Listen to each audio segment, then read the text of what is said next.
Hey, what's going on guys? John here, and today I'm going to do a video review for the Cirka wired controller for GameCube or Nintendo Wii. In this video I'm just going to do a little bit of a comparison to this aftermarket controller versus the original GameCube controller. So I have an original GameCube controller here just as a comparison, so we can do a little bit of back and forth, see whether or not this actually lives up to something that's worthy, right?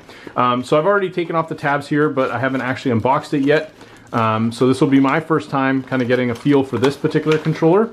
I decided to get this just because I really needed a fourth controller. I found out that one of the ones I had was giving me some issues. Some of the buttons and things were not working, and I figure just buy one of these aftermarket ones. So decided to go for red.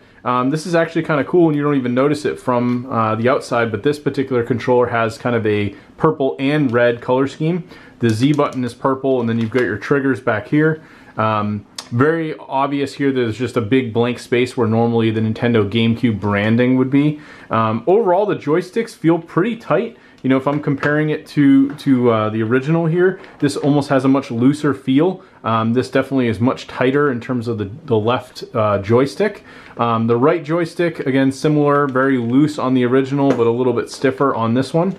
Overall, there's no rattling, shaking, nothing like that going on.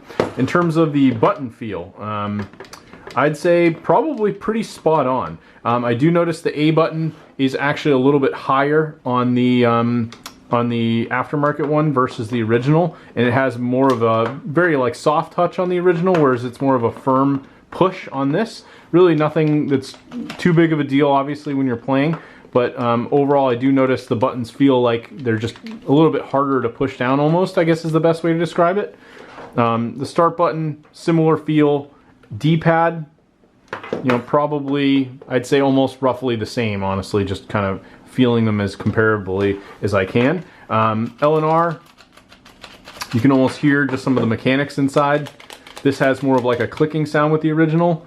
And then the Z button there on the top right has a very light press on the original, whereas on this it makes like almost a little button mashing sound. Overall, cord length and cord itself looks pretty good. One thing I noticed with this is this cord looks like it's going to be pretty free, whereas the original cord, this typically is like you know, getting bunched up like this, and it's a little hard to unwind, whereas I can tell this aftermarket one is going to not be as much of an issue with that. It's not quite as thick. Almost looks about the same thickness, but it really, I can tell just based on the material, it's not going to bunch up the way the original one did. So overall, I mean, so far from initial use with actually testing it on the console, it does feel like this will actually do a pretty good job. Assuming you know, everything honestly works, and it feels like it should without any reason. It does have a manual in here, just kind of goes through all the different buttons, has this in multiple languages, so really just gives you an idea of how to use it, all the different buttons on this, and this will plug directly into your original GameCube. I'm excited to get this going because now we have our fourth controller and we can get some pretty competitive nights of Mario Party going now that I've got this all set up ready to go. Anyway, thanks for checking out my video review. Hopefully you found it helpful, and I'll talk to you later.